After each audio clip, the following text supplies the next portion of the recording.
Do you ever have one of those days where no matter what you do, however much you do, you just can't do?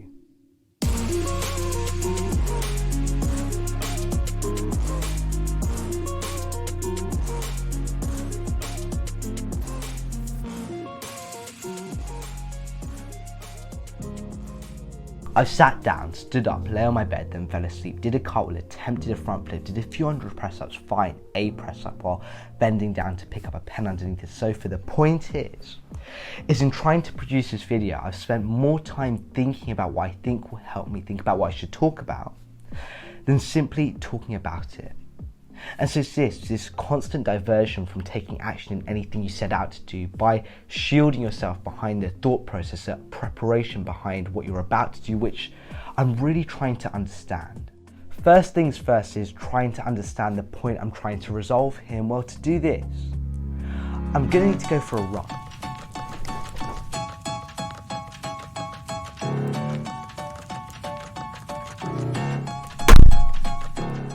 You're probably wondering why I'm at the gym, and in all fairness, so am I. But hear me out.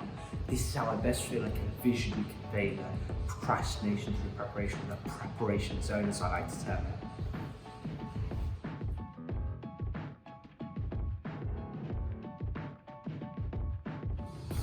Think of your goal as being 5 kilometers away from you. If I run the 5 kilometers and I'll reach the desired destination, it shouldn't be too difficult.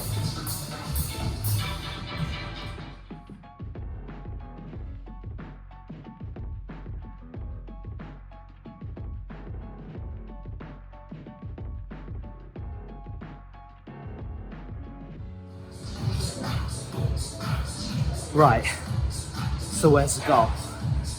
Exactly. You see, being stuck in the preparation zone is like using a treadmill to reach desired destination. You'll feel like you've run the 5 kilometers, and you have, but you're still in the same place you were to begin with. Preparing, or over-preparing rather, becomes this continual sprint with the feeling of moving forward, evolving, growing with that goal, all while you remain stuck, preparing for it. We create these excuses or preparative barriers to beginning. I need to speak a certain way, learn a certain skill, be a certain age, look like a god in order for me to begin. And then it becomes these limitations, these barriers that become the ultimate reason why we fail to begin, or why we fail by thinking we've begun. I like to think of these limitations as then being placed into 2 groups. Group 1 where you have the impossible, and then group 2 where you have the somewhat controllable limitations, barriers. And it's both these which ultimately make up the preparation zone. Impossible barriers are, as the name suggests, impossible to overcome, yet we set them as something that must happen in order for us to begin, because it provides hope that one day when you eventually wake up and become okay with the uncontrollable limitations that once held you back, you'll begin. But well, for at least in the meantime, it provides a reason for why you can't begin right now.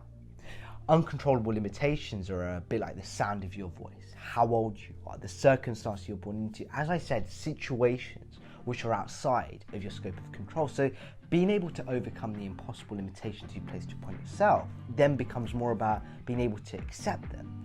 And also to this, well, I have a story to share.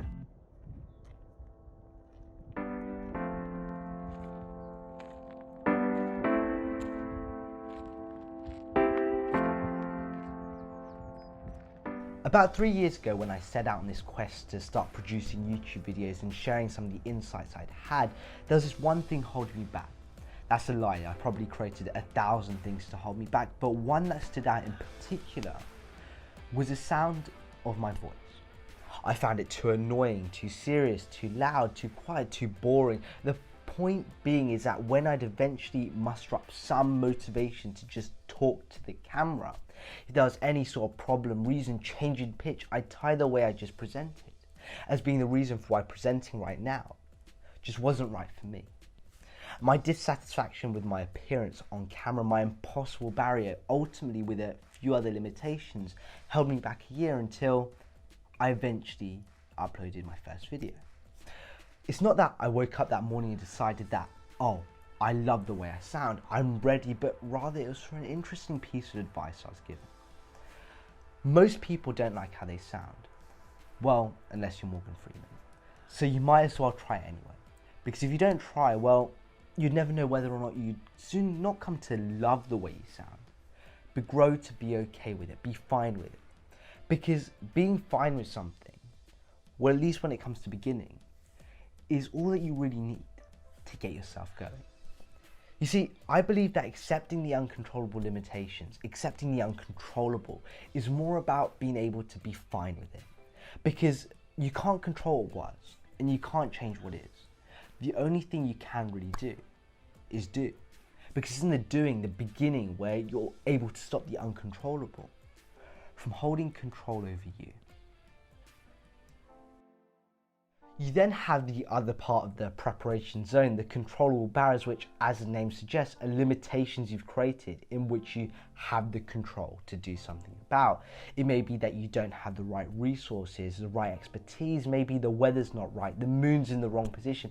Anything that really gives you the opportunity to sit and wait for that thing to be resolved in order for you to begin is what I class as being a controllable barrier.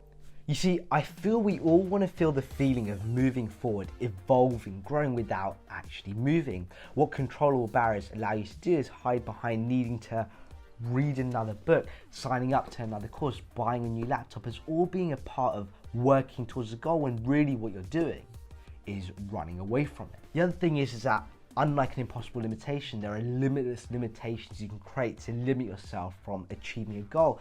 The goal for me could be to improve the production quality and consistency in which I make these videos. So first thing that might come to mind would be to improve the camera I'm using. While I'm at it, I might as well pick up a good lens, and since there's a new camera, I'll probably need to watch some YouTube videos, and why not sign up to a few Udemy courses as well.